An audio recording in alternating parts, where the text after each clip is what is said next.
You're listening to Flaunt. Find your sparkle and create a life you love. After infidelity or betrayal, have you been betrayed by life, your body, or someone that you love? You're not alone. No matter what you've been through, Naked Self-Worth helps you regain confidence, joy, and enthusiasm so you can create a life you love and flourish. Tune in weekly and learn how.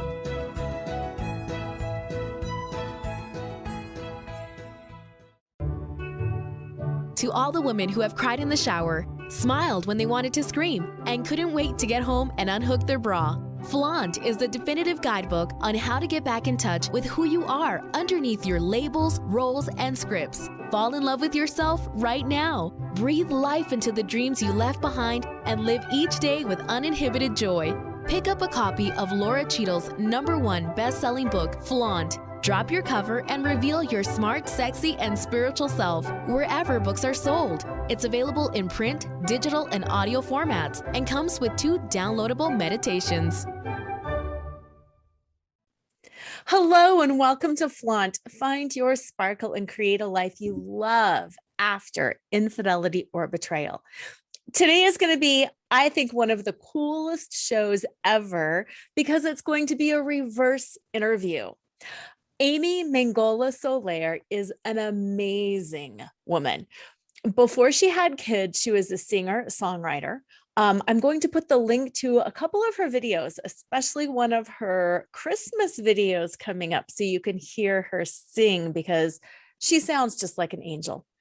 Anyway, she was a singer and songwriter before having kids, and she's also the former radio producer and the morning co-host of America's largest country radio station in LA. So she is pretty huge. She is pretty amazing. And we have worked together for years, and she has questions. She has questions about how I do the things that I do, all of that stuff. And we decided to do a reverse interview where she would ask me all the questions that you might have too. So settle in, grab some tea, grab something to drink, and let's go. Welcome, Amie. Thank you so much. What a nice introduction. And I just sprung that on you about doing your songs, but your voice is amazing. I'd love to share that. Oh, well, thank you so much. And you're so amazing being a life coach and a fitness coach, and you do intuitive readings and hypnotherapy, and you speak all over the world. I mean, you are constantly moving and going. And I've always thought I have so many questions for her, just going through life, how would Lora handle this? And I can't always call you for a reading every 5 seconds, so I want to. And just what you've learned along the way, you've talked to so many people, you kind of are everyone's therapist in a way. And yet you've gone through a lot of stuff recently that has been pretty intense, and you've been very open about it, which has got to be hard, but also kind of therapeutic in its own way, right? Right. So I just kind of wanted to start off first with just some simple questions about how you do what you do. For instance, when did you learn that you were so intuitive, and did you ever think that it was a burden in any way? I love that. Yes, I did think it was a burden. I started off at a fairly young age, just kind of being able to know that things would happen. I would hear the phone ring and I would know who it was. And I mean, this is the days before, caller ID and things like that. I would just also have really strong feelings about things. And then what I would be feeling or dreaming about would tend to happen. And yes, it was kind of disconcerting because it's not that you can really tell too many people about that. Right. Yeah. Fortunately, my mom was really open. She's really intuitive as well. So we could have some really good conversations about that. But then trying to communicate with friends or to connect with people like that, they just think you're weird. Right. Exactly. Yeah. And then there were a lot of years where I didn't know what to tell somebody, because sometimes you do feel something that's kind of disturbing and you want to tell somebody to be careful without freaking them out. And that's hard, or to warn somebody about something. And how do you do that? And that's still really difficult for me too, because there are things that I'll see and I will never lie. I will never not say something, but it's really hard just to say, you really watch out for so-and-so's health because it might not be good. Yeah, definitely. So that brings me to my next question, which was, what are some the best parts of what you do and some of the worst parts about what you do? And I think you kind of answered the worst part is like how to communicate what you're learning to someone without it's unsolicited sometimes and how to, deal with that. But on the other end of the spectrum, what's some of the great things that your job comes with? Yeah, I love the people that I get to work with. I love human stories. I mean, we're all on such a journey, right? Mhm. And yeah, and I love being able to be with people both at their best times and at their worst times because it's human connection. And I really love when people are crying, when they're laughing, any of that. It's really an honor. It's just such the connection. It's just deep connection. I feel like I get into people's hearts and into people's lives on such a deep level.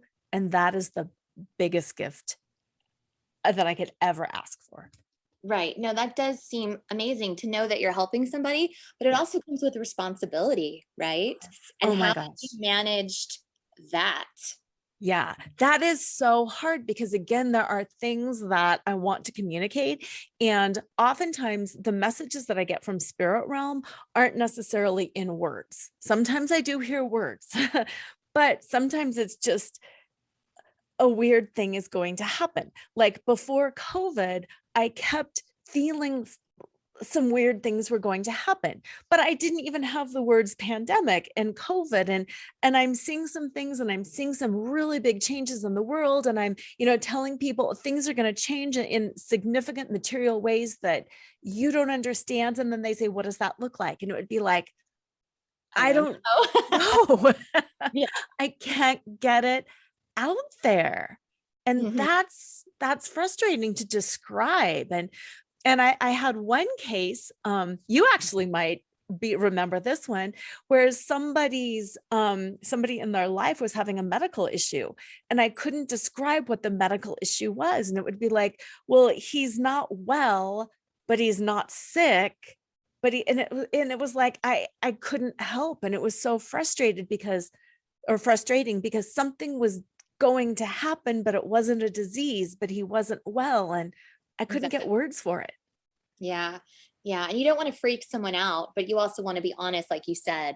Yeah. So I can imagine that is kind of a stressful burden of what comes with the gift that you have.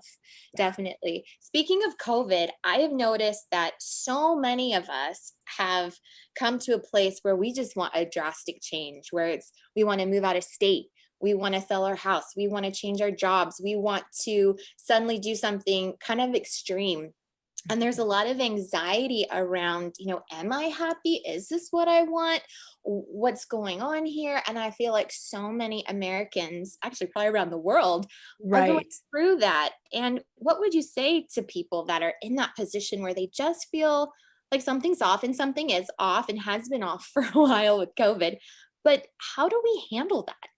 Yeah. Oh, that is such a great question. Um, when we feel off, we're always seeking equilibrium. So if you think about a teeter-totter, one side goes down, and let me tell you, with COVID, that side went down hard. So the reason that we're wanting to do all of these extreme things is to bring back our equilibrium. And unfortunately, little things aren't going to do it. So that is why. Ooh, Does that make sense? yes, totally. Yeah. Yeah. Everyone That's wants a big change. yes. Okay. Yes. Yeah. And what's good and bad about that is so many people are going to be overcorrecting. Okay. You know what I mean? And they're going to flip the teeter-totter to the exact opposite end instead of bringing it back. So What do my we do? advice, right. Yeah. So my advice around that is to think about what you want to do and do about half. Okay, that makes sense. That makes sense. That's so true. Because then you start thinking, well, no job is perfect. No state is perfect. No relationship's perfect. So am I, you know, what am I trying to sight set too high and what's Right. happening? But you're right. Yeah. So we need a big change, but we can't overdo it or we're going to go the opposite direction. Mm-hmm. So Mm-hmm. that still causes some concern for, I still don't get it. And I think a lot of people are frozen. Like my husband and I are just kind of frozen right now because we don't want to make the wrong decision. Right. Mhm. Right. And that's so hard too, because so many people have asked me, like, is this over? It's not over. There's still so much coming. Maybe Ugh. not as drastic as the last couple of years, but there's still more, and there's still a lot of change. And it is going to keep us in a state of discomfort for longer than we really think. I mean, I'm really thinking like maybe 5 years of just kind of discomfort around this. Is there any point to this? Was this meant to happen? Is there any silver lining? Yes. Okay. Yes. I'm so glad you asked that. There's a lot of points and there's a lot of silver lining. It has so many people were focused externally. They're chasing money or things or superficial relationships and houses and cars and just all of that stuff. And it really made us stop. And it really made us turn within and find a greater connection with spirit and with source too, because we couldn't control it. So where can we go for comfort? We can go to ourselves, we can go to God, but we can't go to government, we can't go to jobs, we can't go to a lot of friends and family. So it really stripped away all of that extraneous stuff. So it basically is bringing us back to the universe, to God, to what's real. Yes. Mhm. Yes. Absolutely. To But it, ourselves, to source, and to each other. I hear that, but I also go back to what I was saying that it also creates so much anxiety. So I guess when you have the anxiety, the point is to go to God, to Mhm. rely on your faith. And when it comes to decision making, again, we have to do the big changes, but we have to also really think about where we need to land and make sure that the expectations are correct and not too high. Mhm. Mhm. Okay. Yeah. Okay, that makes sense. Yeah. All right, definitely. Have you ever, speaking of God, have you ever had an encounter with Jesus? Oh my gosh, yes. You tell. Yes, yes, yes. Um, I have had some really amazing encounters, but Jesus is always an energy presence that, and I get tearful talking about it. So apologies in advance if Oh, I I get do. it. Yeah, Mhm. yeah. Um, his is an energy that comes in so quietly, and he will often interrupt me in a way that I didn't see him coming, that I will be full steam ahead. I'm going to fix this, da, da, da, da, da. And it'll be like, he'll be over my left shoulder behind me, just this quiet presence. And then when I calm down enough, it's like, oh, you're here. Mhm. You've been watching me through this whole thing. And Mhm. I had one really vivid experience, and this sounds so funny, but it was through the middle of a really tough time. And I was just in bed. And you know how you're kind of dreaming, but you're not dreaming? Yes. Yes. And I was around a campfire. And literally, there was Jesus there was Buddha there were all these like ascended masters and angels, a lot that I just didn't know. And they were all just talking. And I was literally just at the campfire with them. Ooh. It was amazing. And it was like, oh, and I turned to Jesus. He's always on my left. And I turned to him and I'm like, why am I here? I shouldn't be here among you. And Oh, he's like, you're always among all of us. You're oh, always supported. And it yeah. was just so overwhelmingly peaceful and Mhm. powerful. But Oh, he's there a lot. amazing. I had something similar when I was pregnant with my last one. I was really nervous about delivering because it was a VBAC, and I was the same sort of thing, taking a nap, kind of waking up, going back to sleep. And I was standing near my front door, and there's a big window by my front door, and you can kind of see the front of the house. And it was kind of like trouble was coming to knock on the door. Oh, And I saw his reflection in the glass. I saw his eyes and his hand, and he put his hand on the window that I was staring out of. And he said, "Don't worry, I am with you." And I put my hand on his hand through the glass, and I could feel this like vibrational warmth energy. And mhm. then it was just, and I woke up and I was like in tears as well. And I was like, okay, I can do this. He's with me. Don't worry, he's got me. Yes. And I never had anything like that before. But I think when you have that encounter with him, it's real. Your soul Oh, knows yeah. it's real. Oh, yeah. You absolutely know it's real. And then because it's going to happen to you, I'm sure, again and again, it's such a warm, familiar friend. And it feels so supportive and so good. It's like, oh, you're here again. Yeah, for Yeah. sure. And that's so comforting to know is that you are worthy of being, with them, and that they're here for you. Yes. Yeah. Yeah. So I wanted to go into betrayal and shame. And, I think we've all experienced someone betraying us on some level. And you've Mhm. talked about this, whether it's a spouse, boyfriend, girlfriend, a friend, a family member, even a parent. Um, and I guess my question is, when do you know the person is deserving of a second chance, and when you know that they're not? Like where's that line where you feel safe to be vulnerable again? And when you're like, no, I think this relationship has served me, I'm done. How Yeah. do you know the difference? Because everyone can say, oh, I'm sorry, but how do you know?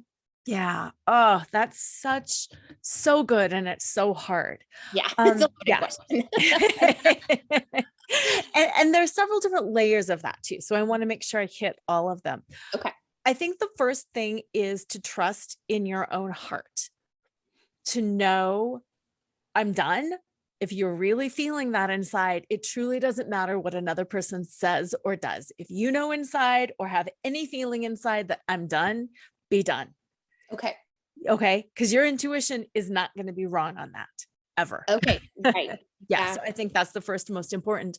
And then, on the flip side, if your intuition is like, we're not done, listen to that too. So that's that internal piece.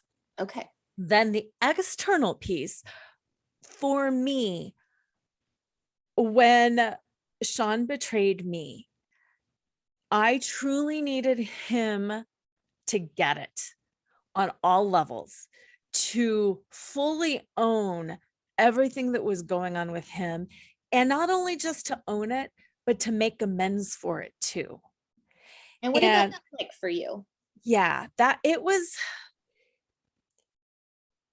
not that I was perfect in my marriage. None of us are perfect. Right. But I didn't do anything to cause this. Sure. You know what I mean? I had no blame. Totally. Yeah. So Right. that was the first thing, that he was like, you don't have blame.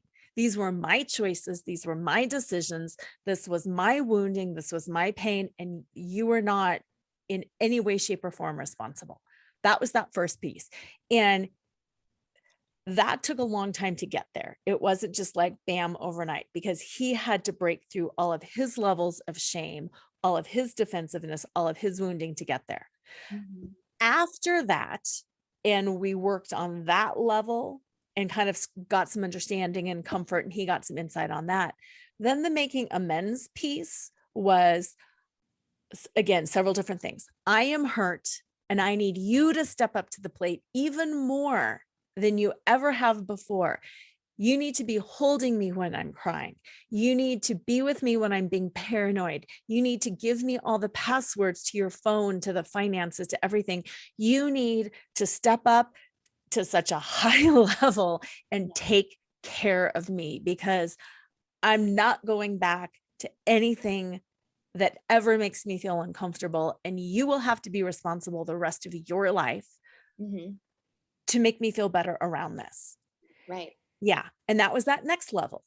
And Mhm. then it was like, you also have to deal with the kids my friends and family who all hate you and don't understand, I'm not going to explain that away for you. You will have to deal with it. That's not my deal. So that was, again, a whole other level of it. So it was just one of those things that as we moved through it, as he's stepping up and taking care of himself, as he is holding space for me to process my grief, as he's talking to friends and family and owning it, you start trusting again. Okay. And again, I kept going back to my inner self too. Does this feel like we need to be together? And that was the answer I kept getting. We're not done. We're not done. We're not done. Okay. Do you think that, I mean, he does need to be praised on that level, because not all men can step up to that. The shame, the guilt, the embarrassment would be too overwhelming, especially because you do talk about it on a very social level. It's like everyone knows. Exactly. Exactly. And I'm glad that you said that too, because that was something else. I said, I process externally, this is huge, and this is what I'm going to do. And it was basically, if you have a problem with it, you need to leave now. And it's amazing because he will come and see me speak about it. And I have to ask you, how does he handle that? Does he just bury his head in embarrassment? Like, that's got to be really, really hard. Really hard. It is hard. It is hard. What he said, because I have asked him about that, I'm like, how do you do this? He's so proud of himself for getting through it. He's proud of the growth that he's made. He feels happier now than he's ever been in his life because he's not fighting all the time. He's not pretending all the time. He's not like, he cried in public on a radio show not too long ago. And he's like, I never would have done that. And he's like, now I'm just me. And when I'm overwhelmed, and he's like, I've cried at work, and he's like, it's kind of embarrassing, but I'd really rather just be who I am. And if people don't like it, they can leave, because I'm a happier, healthier person now. So he's so happy with where he's at, if that makes sense. No, that's amazing. And I think one thing that would be really interesting for your listeners is almost if you had him on the show with you and you talked to him about, his journey to recovery and how this could be healing for him too, and kind of give men and women that have cheated, kind of the experience of how do you come back and how do you circle back to being, proud of yourself when you're not proud of yourself, and what that healing journey has looked like for him, because that's got to be really hard for him. And I'm not making excuses for him in any way. No. I get that. He is your husband and the father of your children. And I know you worry about him, and that would be an interesting thing. And I think helpful for people too, is to kind of hear how he's healed from it and how you've helped him, because clearly you were meant to marry this man and help him through this journey. And we're all not perfect. And what a blessing for him to have you, that's incredible for him. Yeah. I'm sure he knows that.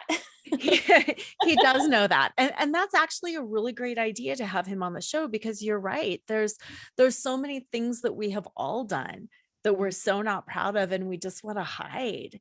Yeah. Yeah.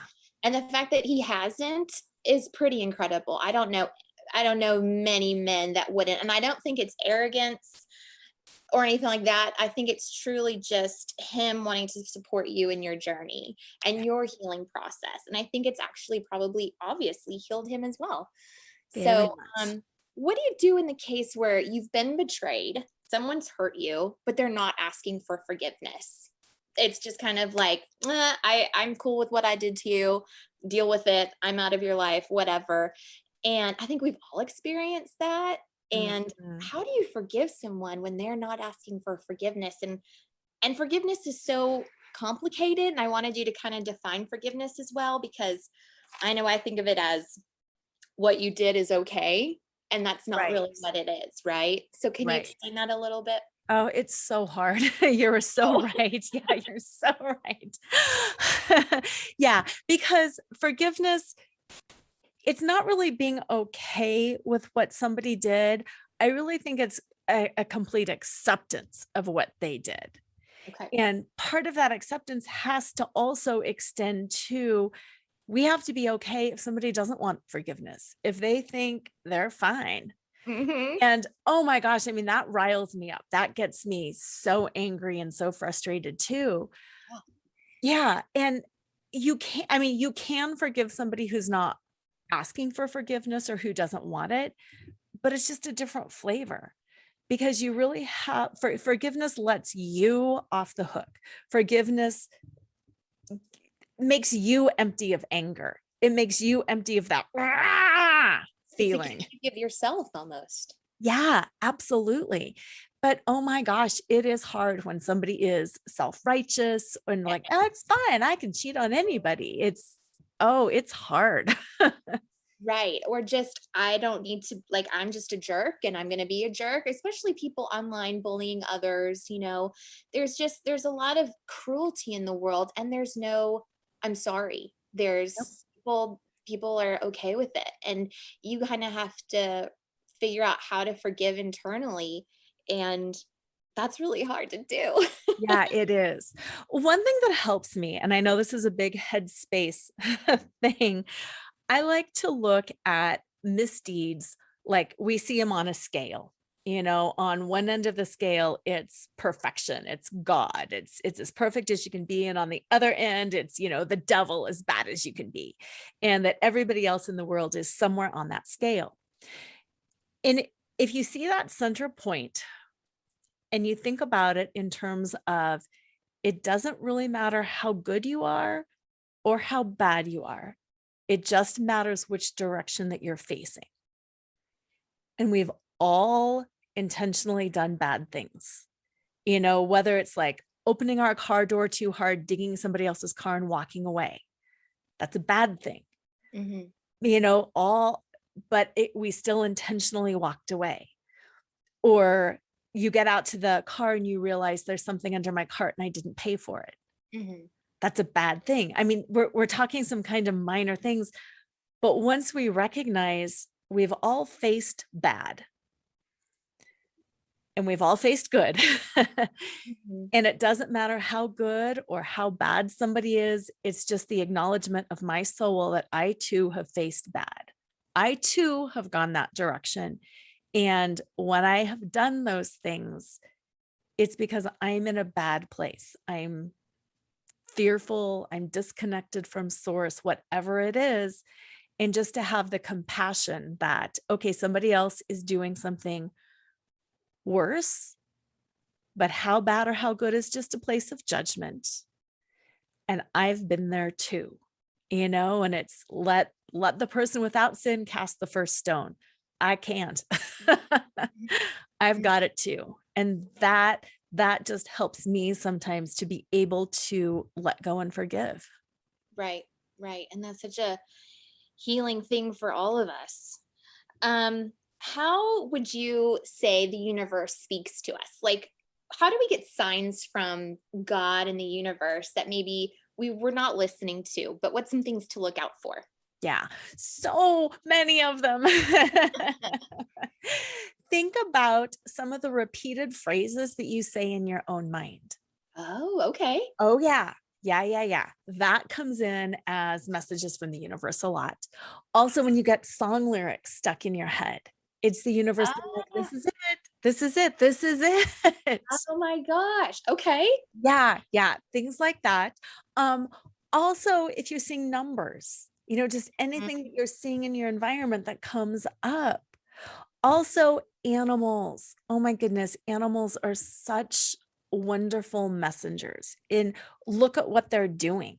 If your dog or something is driving you crazy because they're doing something, look a little bit beneath the surface. Is my dog driving me crazy because he's being too playful? This is a message that I need to start being more playful. Oh, okay. Oh, I Yeah. never would have thought of that. Yeah. Yeah. Awesome.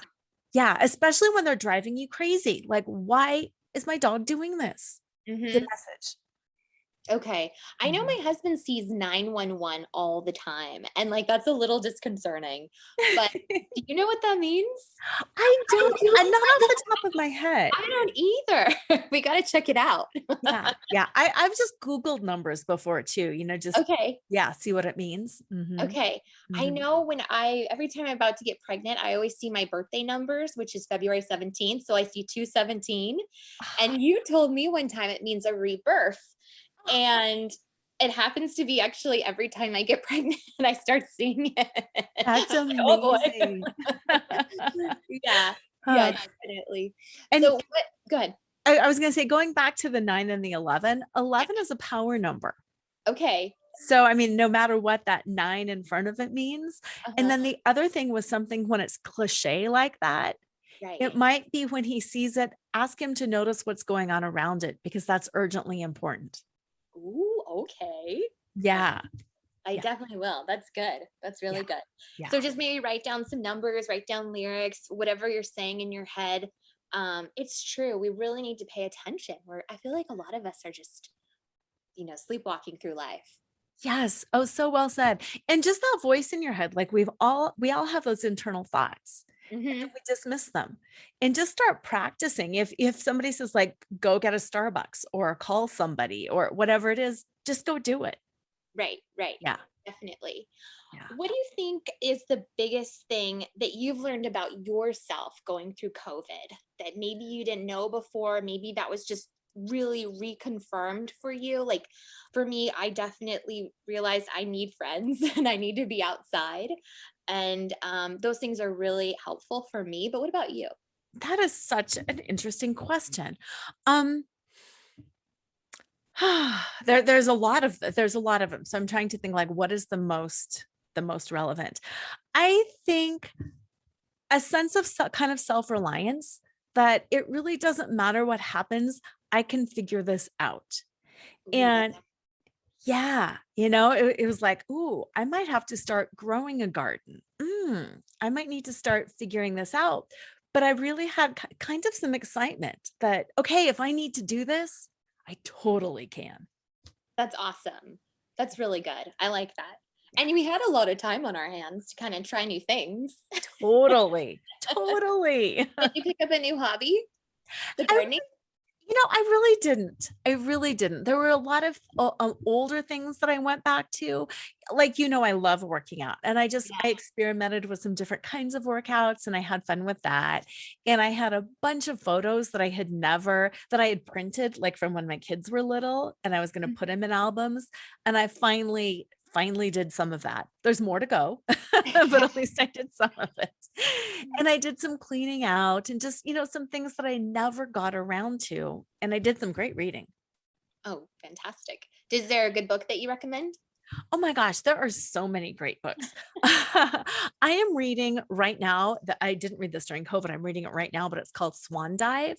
Okay. And yeah, the Writing it. woman, Georgina, and I forget her last name because it's a different last name, Uh-huh. but it's an amazing story. She's a ballet dancer and just her story. I read The Lost Apothecary, which was a super fun mystery that flips between the, I think, 1700s and present day. Ooh, And then I loved The Secret Life of Addie LaRue. okay, Ooh, writing it down. Okay. that was my favorite. And then I even went back. My old favorite book was Gone with the Wind. Oh, I yeah. reread Gone with the Wind. So that was fun. That's a big book, right? Yeah, it Oh, is. wow. Yeah. Man, to have time on your hands like that, I wish I barely have time to take a shower with two little kids. Oh, exactly. Exactly. But one day, one day. So I wanted to ask you about happiness and joy. What brings you joy? So many things bring me joy. Definitely connection with other people. I am a people person and I love just really connecting. Like our interview today, it's just going to bring me so much joy because we got time one-on-one that's not interrupted. And Mhm. I love that. Animals bring me joy. My family brings me joy. Beauty, just beauty in anything, whether it's nature or even just buildings. It doesn't have to be nature, but just really pleasing, beautiful things bring me a lot of joy. Yeah. What if someone doesn't know what brings them joy? How do you go on that journey of kind of self-discovery? Like, where do you start? Ooh. I think the best place to start is in your past because we've all had joy somewhere, but most people also have the belief that once you grow up and get serious, that you have to leave all these things behind. So And then true. yeah, yeah. And even with raising kids, I love that you said raising kids. I know when I was raising mine, sometimes I would get so locked into what I had to do that I would lose the joy sometimes. And then it would be like, oh my gosh, Laura, you're all stressed out over this and you're losing the joy. Yeah. Yeah. So Yeah. go back to when you were a kid, how you like to play, what you like to do, just all of those things before life got so darn serious, and start there. Okay, that's some really good advice. Do you think happiness is a choice that you have to make every day? Or do you think people kind of sabotage their happiness and just assuming that it should just be there? Both. Both. Absolutely both. Uh, you do have to choose to be happy. And there are also times when you just can't be happy. When really bad things are happening and you're going through a tough time, I think it's important to also choose to grieve, choose to be sad, choose to be angry, and to know that you can re-choose happiness again. And then also when you are choosing happiness, to keep your eye on the ball, to keep your eye on the prize, to realize even though this is really hard, not to get sucked into it. Like I said with kids, I mean, there were times, they'd be throwing up and there'd be diapers to change and the dog would be running crazy and my house would be a mess and it would just be like, this is horrible. And Chaos. yes, total chaos. And it is. And I would sabotage my own happiness sometimes because I would have unrealistic expectations. Mm. Like by the time Sean comes home, I will have the house cleaned up and the laundry done and dinner on the table. And then I'd be all mad at myself because it didn't happen. Mm. Mhm. So manage expectations. Yes. And one thing I'm learning to deal with is when I have a second of time, am I going to do the dishes or am I going to sit down and play with my kids? I'm like constantly battling myself. What do I Yes. do? Because then I feel bad if both are a lose lose. I feel I'm not playing with my kids, but then I have a messy house. And so it's like, oh, there's just constant inner battle. Oh, and I love that you said that because if you choose to sit down or when you choose to sit down, then Hmm. choose to sit down fully and don't think about the dishes. Ah, there you go. Yeah, Okay. because otherwise you do sabotage your happiness. And then same thing when you choose dishes, try to find some joy in that, that the soap bubbles smell good, that the hot water feels good on your hands, that, maybe the sun is coming through the window. Wherever you're at, if you can just find that full presence and just choose to notice the good things about it. Because I love what you said, that inner battle, that sucks away our happiness every single time. And yeah, I have fear of missing out, and same thing, it'll suck my happiness right out. Totally. Totally. And one thing I love about you that I'm constantly reminded with your posts and with your talks is that you're really into the five senses, actually the six senses, right? Yes. You love your bubble baths and you love to be in nature and like the little things, and you love your animals. You love to touch things. You like things on your body. You like to express with your body. And sometimes I really forget that we have all those senses there. And it's kind of the little things throughout the day that I think it's so cute and so funny. You really love Yes. those things. And I think that's Yes. such a great way to kind of flip your mind to joy and to happiness and to say it's not just going through the motions. Like, look at where you're at and breathe in that warm candle and go bake something yummy, go be with your husband on the couch. Those things are really important for your day-to-day happiness. So how did you come to become that person? I love everything that you said. I think a couple of different things. I always danced, and I I'm always really passionate about a lot of different things. Mhm. And when I would dance, I would lose myself. I would lose time. I would lose everything. And it's like, I would kind of come to at the end of a ballet class or whatever and be like, whoo, that was amazing. Awesome. Yeah. Yeah. And then it was that would kind of make me realize, okay, that was maybe like high school, when I'm sitting here at my desk, just studying or listening or taking notes, it's not that fun. But when I'm in my body and I'm breathing and I'm moving, that's when I feel the most alive. So then Mhm. it was like, how do I bridge that gap? How do I Okay. feel alive everywhere? Yes. Yeah. And I guess it's just the practice and being grateful for what you have and knowing what you have and looking around and feeling things. And I guess that's how you really do get joy, especially for you. And I think that's always such a great reminder every time you post something like that. And like, you're like, I love this. I'm like, I want to love something. I want to be that obsessed with something and excited about something and even the little things, especially the little Yes. things. Yes, yes.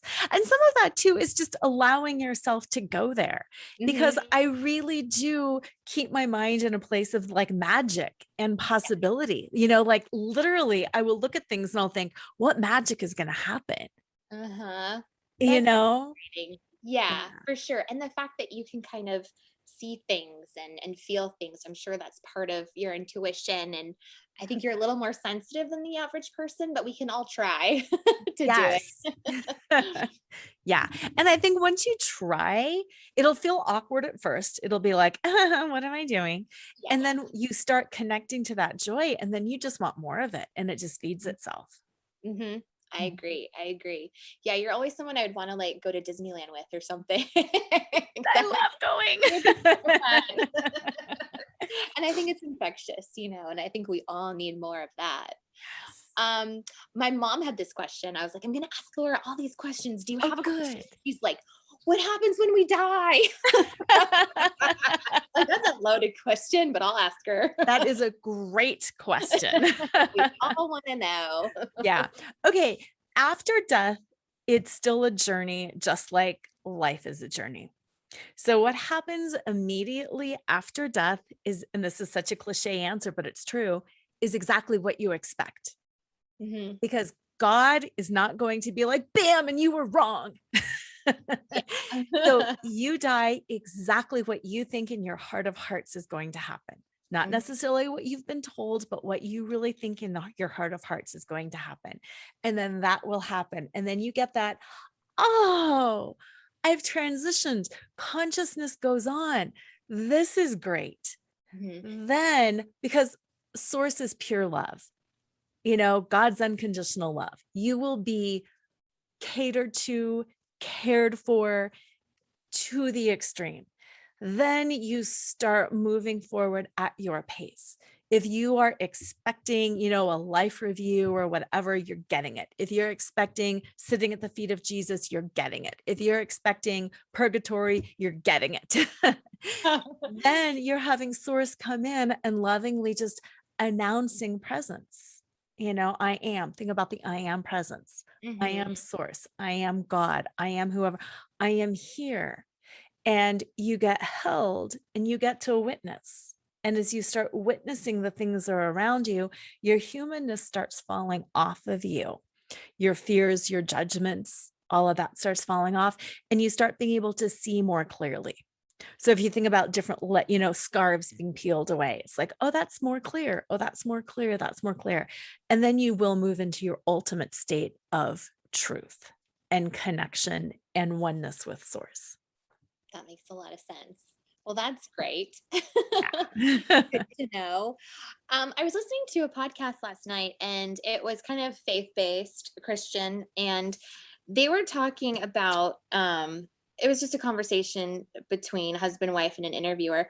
And they were saying, the enemy comes in and makes me, sleep in, and the enemy will come in and make me doubt this. And then the enemy will come in and, I will start having anxiety about this or thinking this. And I was like, the enemy, I'm like, is that really what's going on? Are we really minute to minute battling the devil to have happiness and clarity? And are we not taking responsibility for our own self and our own thoughts? And I just found that really confusing, a little disturbing, but that's just the language that they were saying. And I didn't like that. No. But- Yeah, I think that's disturbing language too, because yeah, that's very disturbing. It's not that we're battling all the time, because we're not. We are created in the image and likeness of Source. We are creators. That means, sometimes people get confused about what does free will really mean. If there's God's plan and free will, how do you have both? Yeah. Well, yeah. And it's like, you do have both, because you were created in the image and likeness of God, and God is a creator. And that means you're a creator. So what does God want for you? What does the universe want for you? What does Source want for you? For you to be in your highest good at all time, for you to learn all of the lessons that you need to learn, for you to have a greater understanding, for you to have more compassion, more ability to love, more, like, all of the good things. So the enemy, quote unquote enemy, is not moving ahead. It's not learning. It's not using your free will. Like, if you're created in the image of likeness in God, and if you're a creator, you need to start creating. You need to create, love, family, connection, empathy, all of the good things. God's will is for everybody to be in a state of unconditional love. So it's you that is the enemy. And that's hard for people to hear, because we can choose not to create. We can choose just to sit there and be victims. And that's you being your own enemy. We can choose to not learn, not grow, not be kind, not we can choose. We know what is good and we know what is bad. Right. Yeah. And again, it's us choosing. That's where that free will comes in. So because it made me sound like we're being toyed with by the devil. Right. A minute. And I was like, no, I really don't think that's how it goes. Because what would be the point of coming here if we're just victims to this evil doer? I feel like we have a little bit more responsibility, and hopefully that's the case. Yeah. Yeah. We have a lot of responsibility. And I think that's why sometimes people freak out, because we have so much responsibility, and it makes us not want to move forward, because we're afraid we're going to mess it up. But that's the whole unconditional love. That's the whole Jesus died for your sins. In all religions, they have that. And that's because you can create and then go, oh God, this was not it. And you're forgiven for that. Because that awareness that I thought I was doing good and I wasn't. Yeah. Well, that's good to know. I'm happy. I wanted to ask you about that, because that was really kind of creepy last night when I was hearing that. And they're total Christians. They're sweet people. But I was like, I don't know about that one. Yeah. Okay. So we definitely take responsibility for our thoughts. What about being superstitious, or having a thought come in where it's just like, it's so weird, but sometimes I think like, oh, I'm gonna, not say this because this might, like, really weird superstitious stuff. Like, I'm gonna pick the red drink, not the pink drink, because if I pick the pink drink, just weird stuff, like something bad. Where does that weird stuff come from? And like, I'm sure the Christians would say, or I'm a Christian, but those people last night would say that's the devil. Right. What is that? Yeah. Two different things. First of all, going to my hypnotherapy background, the subconscious mind records everything that you have ever heard or seen or been a part of in your entire life. So literally, you can be a 2-year-old on the couch and you can see a TV show where somebody picks the red drink and something bad happens, and it can just register in your subconscious mind. And you'll be like, where did this come from? I have no idea. And literally, it's just something that has been lodged in your subconscious mind. So Okay. It can be that simple. Also, sometimes that can just be an intuition thing. So, pay attention to it. Pay attention to it if it's something like that, and notice if something happens. Like, I have an allergy to Merlot, not to other red wines, but just to Merlot. And, so that might be something to notice. If you're sitting something and you're having weird feelings about it, maybe it's your intuition. But I think more than likely, it's just something got lodged in your brain. You overheard your mom on the phone saying, people are bad who have green cars or whatever it is. And it's just stuck in your brain. Okay. Okay. And then as far as like superstitions and, I know a lot of athletes and actors and musicians, they have to like tap something 3 times and say a prayer and, like these little rituals that you have to do. Is there any weight to that, or is it really just in your brain? There is weight to it. And here's Okay. why. Again, because going back to the subconscious portion of your mind, when you're doing hypnosis, a lot of times I will give people an anchor in hypnosis. And an anchor is like that, a tapping or, a word or a breath or something like that. And it just focuses you. It helps your brain center in. So if you've done something and you have a really good game, because you're an athlete. So if you tap 3 times, and say your prayer and you have a really good game, your brain and your body is focused and it's clicked in. You do it again, your brain and body go back to that state of focus and click in. The more times you do it, the more ability your brain has to click in, the more ability your body has to be warm and to do those superhuman feats. So yeah. Okay. So there is some weight to that. That's awesome. Yes. Just training your brain, kind of get in the zone. Yeah. Okay. Got it. Yeah. What's some of your guilty pleasures? Chocolate for sure.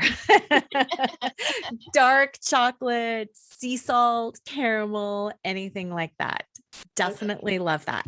Also, I love being on the beach, barefoot on the grass, just anything laying in the sun, things like that. Absolutely. Hiking, walking, reading is a huge guilty pleasure.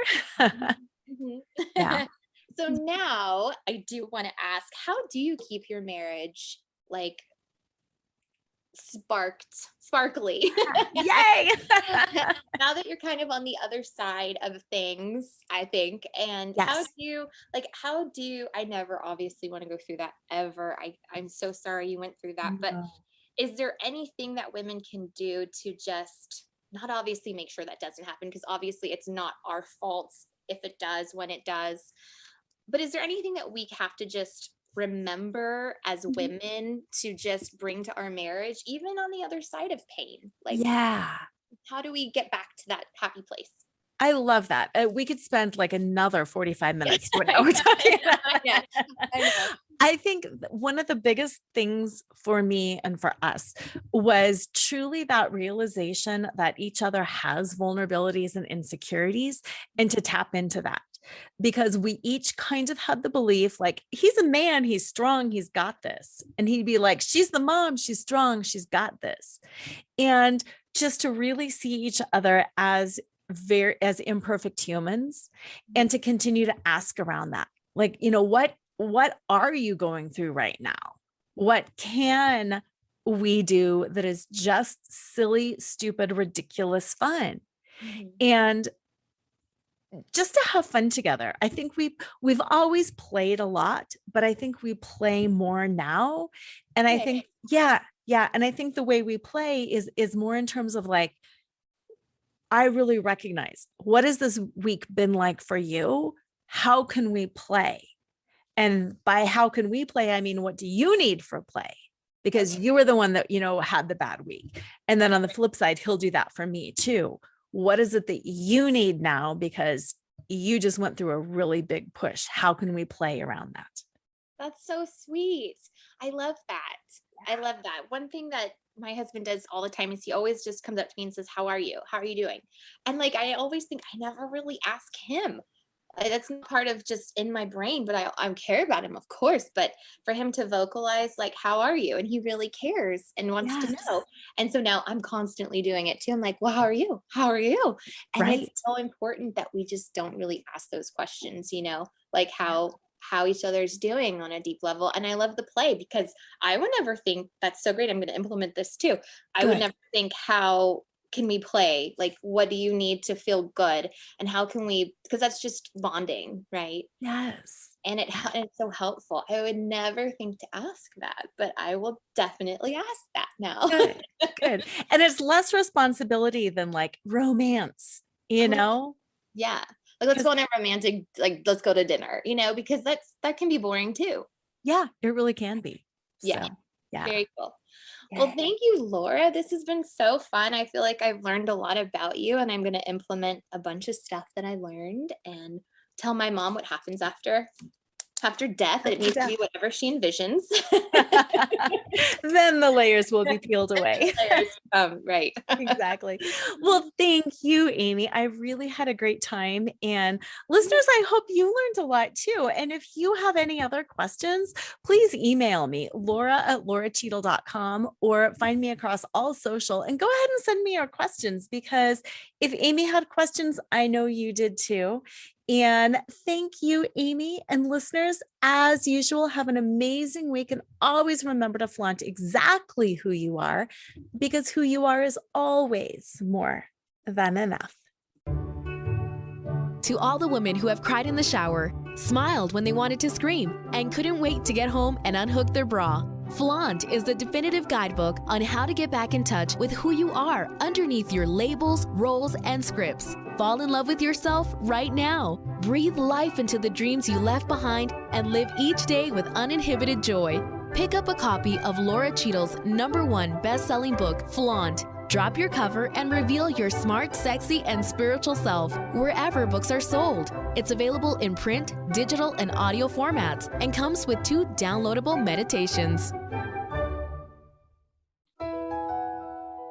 Tune in next time to Flaunt. Find your sparkle and create a life you love after infidelity or betrayal with radio host and live choreographer Lora Cheadle every Wednesday at 7 a.m. and 7 p.m. Eastern Time on syndicated Dream Vision 7 radio network. Develop naked self-worth and reclaim your confidence, enthusiasm, and joy so you can create a life you love and embrace who you are today. Download your free Sparkle Through Betrayal Recovery Guide at nakedselfworth.com.